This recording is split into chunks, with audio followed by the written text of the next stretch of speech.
Um, Cool. really quick before you begin, I just started recording on my end just so we have the Hmm. file in case you need it.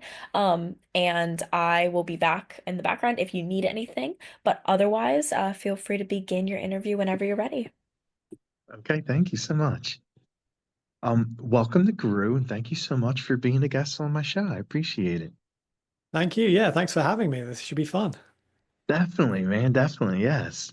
So I guess like the first thing I want to start out asking you about the film is what about the uh cult world fascinated you and made you want to make it?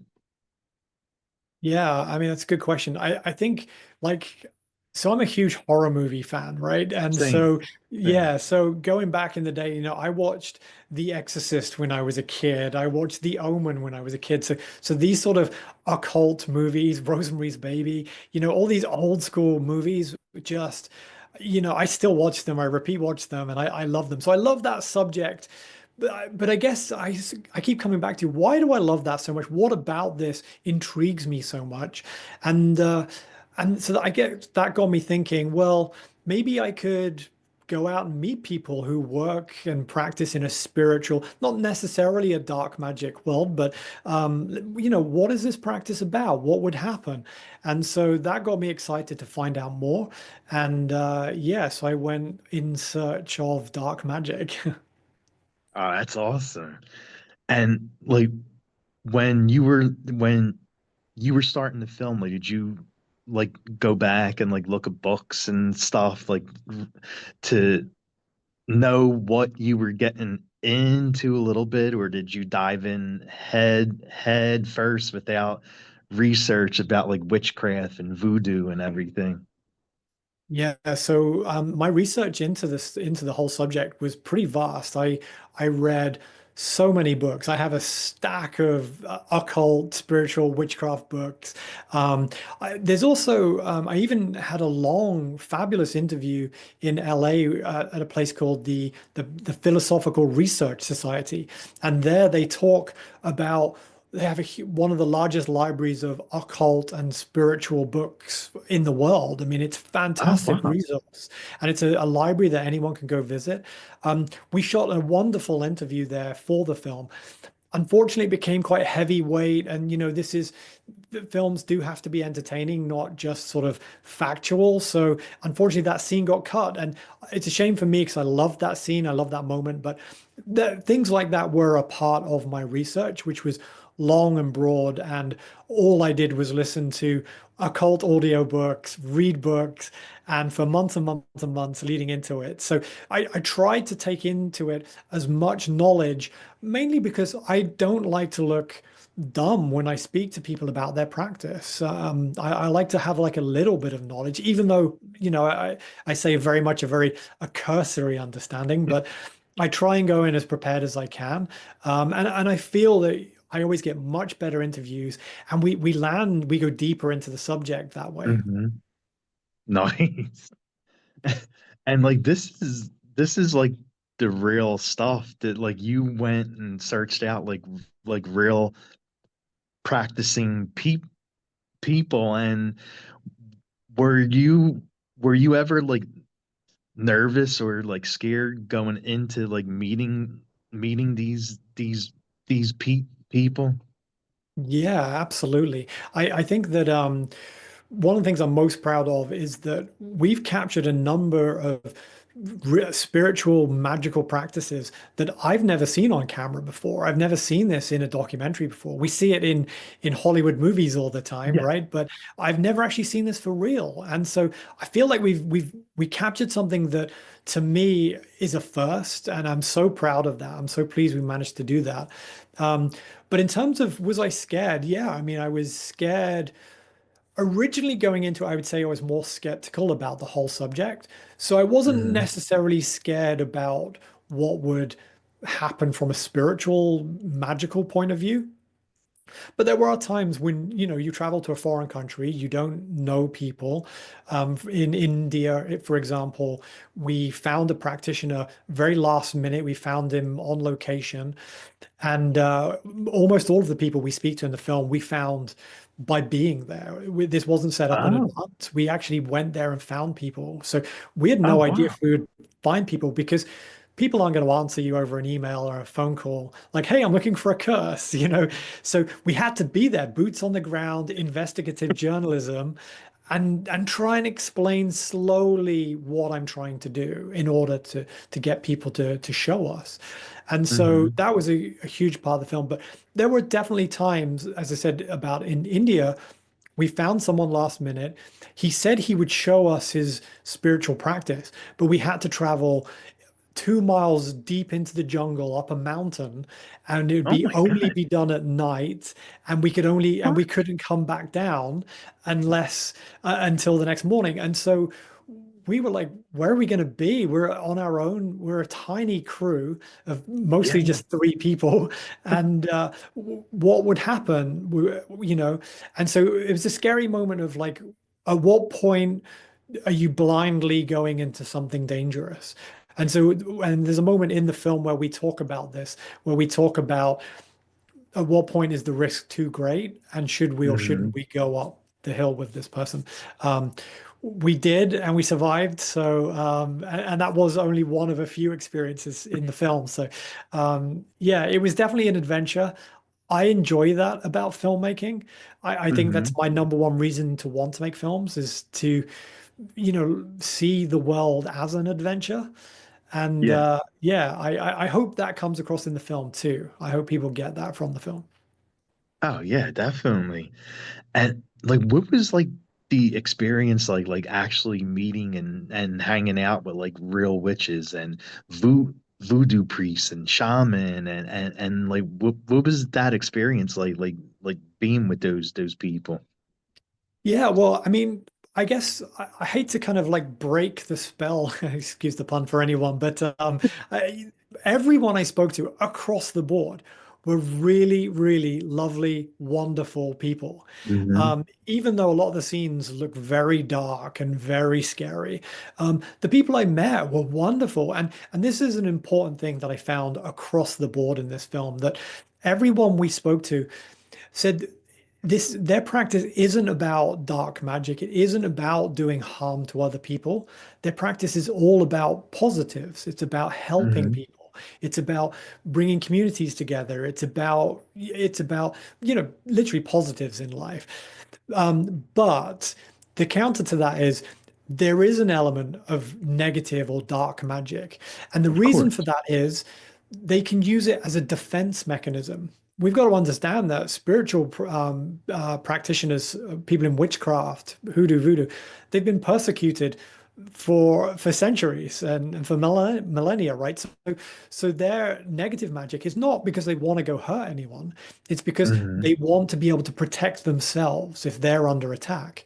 So that's why it exists. But overall, like the important message is this is not what they do day to day. And so it was really hard for me to convince people, but to say to them, but yes, but you do have an element of negative magic if you need it, right? And would you Yeah. show me that?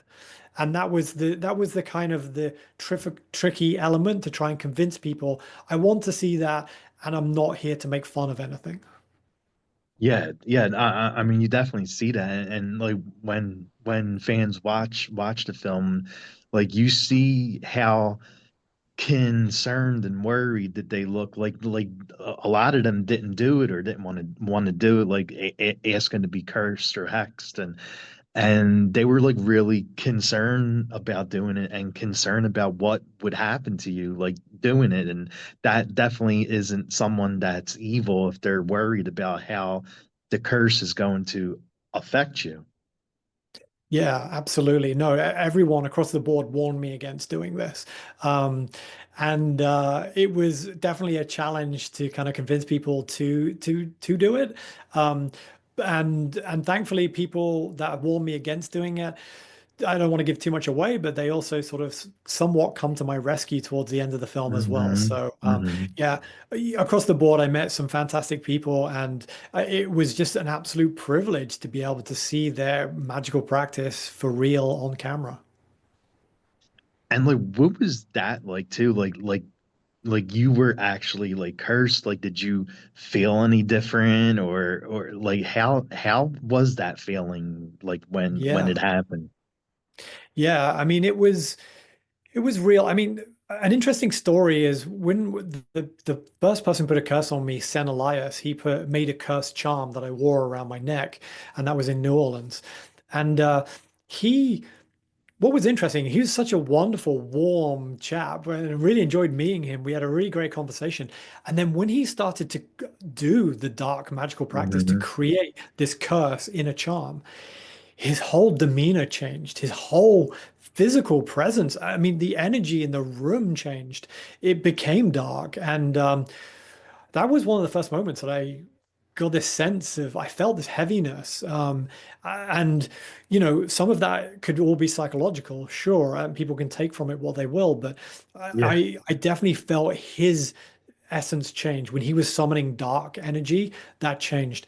And then in terms of how that affected me, we show in the film a number of the effects that were happening to me. I was beginning to live a life where I was constantly feeling paranoid. I was constantly looking over my shoulder, like something bad is going to happen. What's coming Yeah. next? Um, I started having terrible, terrible dreams. I mean, we mention it in the film and it's almost cursory, but I didn't sleep very well for near on 6 to 8 months. That has an effect on your life. So, constantly having this sense of anxiety. Um, One dream I actually had, I didn't mention this in the film, but I woke up and felt a full sense of body paralysis and I couldn't move. And I swore at the Mm. time I could see a shape in the doorway of my bedroom. And it terrified me. That was certainly one of the moments where, and we allude to that a little bit through visuals in the film. There's a couple of scenes that sort of representative of that, but Yeah. um, the that terrified me, and it really made me think whether or not this is spiritual or psychological. I think the audience can decide, but I was feeling the effects, and I knew I needed to make a change. Oh my God, Yeah. that's that's crazy. Like, I mean, a, a lot of people want to like break curses and hexes and get away from negative vibes, and you actually went in and asked for it. Right. I mean, I think that if I had known what was going to come, I wouldn't have done it. Those Yeah. famous words, right? Um, I think going into it, I was so much more of a skeptic that I was Mhm. an open-minded skeptic, but I really didn't believe this would actually have an effect on me. I didn't think it would really work. And so I think my view definitely changed as this film went on. Oh yeah, for sure. Yeah, definitely. And do you was that like of course without giving a lot away about the film, but do you think that was the most terrifying experience you had while filming is when you had the sleep per paralysis? Yeah, that was definitely one. That was like a very pinpoint moment. But I also, Hmm. there were other things that were happening. This also didn't make it into the film. And, in a 90-minute film, there's only so much you can cram in. But Sure. also in the film, I started having these terrible, terrible headaches that went on for about 6 weeks where I couldn't really do any exercise. Whenever my heart rate went up, I would get these terrible headaches. And Yeah. I went to the doctors, and they did some X-rays on my neck to see if there was a problem there because I had a lot of pain around my neck. They couldn't see any problems, and they just didn't know what the answer was. And it was kind of a case of let's try and wait and see if it eases up. So things were absolutely happening to me. I mean, there's a physical moment in the film where I have something of an accident. I won't give away too much, but that Hmm. also happened. And, so there was a number of things going on that were making me think, what this is all adding up to something, and it's something very negative. And yeah, I began to be really concerned. Will this ever stop? And Yeah. so yeah, I needed to do something about it. Wow. And like, how did you know about like certain things like Wiccan cleansing and stuff? Like, how did you know and find out about that? Well, I didn't know specifically. Look, again, naively, I went into this thinking nothing would happen, right? So I didn't plan how would I fix it if it did. I mean, famous dumb moves, right, of all time. But I didn't know. So it wasn't until all these things started happening to me. Hmm. In my mind, I kept thinking, well, whether or not this is my subconscious attacking me and attacking my body physically, or whether or not this is something spiritual attacking me, either way, I think I'm going to need something spiritual to help undo that. So I went back to the first practitioners who I spoke to in California, who warned me not to do this. They told me, whatever you do, don't go doing this, don't look for this. I went back to them and said, I think I've got myself into trouble. Is there anything you can do? And I was genuinely terrified. When I first called them to say, "Hey, I'd like to come and speak to you," and um, I was genuinely terrified they were gonna shout at me and say, "Well, what were you thinking, buddy?"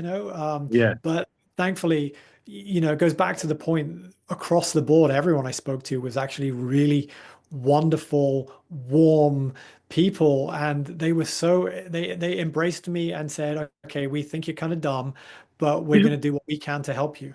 But they also gave me no guarantees. They said the level of things I'd got myself involved in was quite extreme, and they couldn't guarantee they'd fix it. They said they'd Mm. try, and then we'll see what happens. Yeah, there was definitely some risk involved. Oh my God. Wow.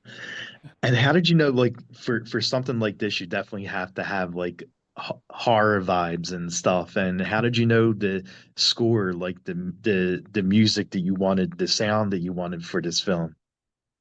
Yeah, so the sound, I edited the film, and I actually put the sound music together myself as well. Oh, So okay. yeah, so I used a lot of library music and a lot of found music to create this sound. Um, Unfortunately, I didn't feel like I had the time or really the budget at the end of the film to work with a composer, which would have been great. But I I also I'm very, very passionate about getting it to sound exactly how I wanted it to feel, because I wanted it to Hmm. represent my own feelings at that time when I was in the moment. And so I was very specific about the music. I've always been quite controlling about how the music affects a film because I think it's 50% of the movie. It's Oh, it hugely is. important. And so, yeah, so I worked really hard to try and find the tone that would work for me under the constraints of using found music. But then I also add sound design and tone to that to make it meet exactly how I wanted that music to feel. So on my audio timeline in the edit, I had something like 40 something odd channels of audio all mixed in to create essentially a score of my own using library music. So it was a challenge, but I'm quite happy it mostly represents what I wanted to, what I experienced anyway. Oh, wow. Okay, okay.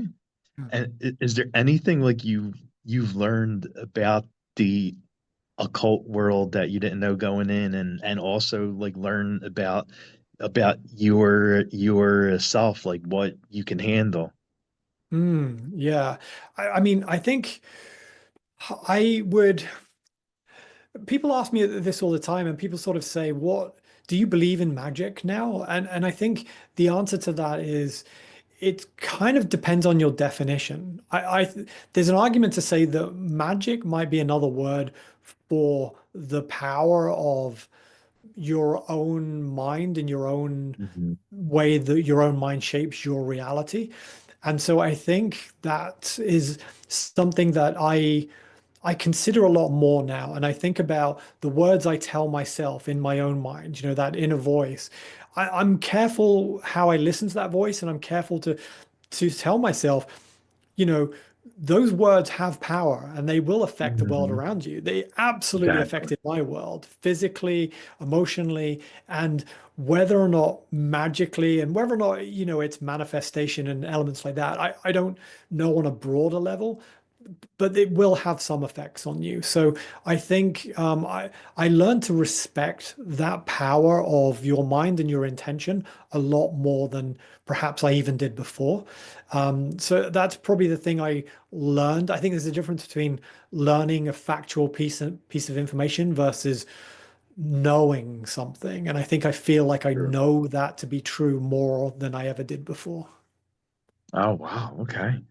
And I guess the last thing I'll ask you is where could fans follow and watch the film and also follow you at? Yeah, absolutely. Thank you. Yeah, so the film is out on March 25th and it's available to rent and buy on Apple TV and Amazon Prime. So go look for it there. And if you do get a chance to watch it, please leave a review. It really helps indie filmmakers, honestly. So please do that. And yeah, you can find me on Instagram. If you can spell my name, it's Liam Le Guillou. It's a challenging name, but I'm sure you can find the skills to find it out there. And there's also a Cursed Man Film Instagram page as well, so you can check that out. And we'll be posting we have a few deleted scenes that are going to go up through the Oh, Instagram.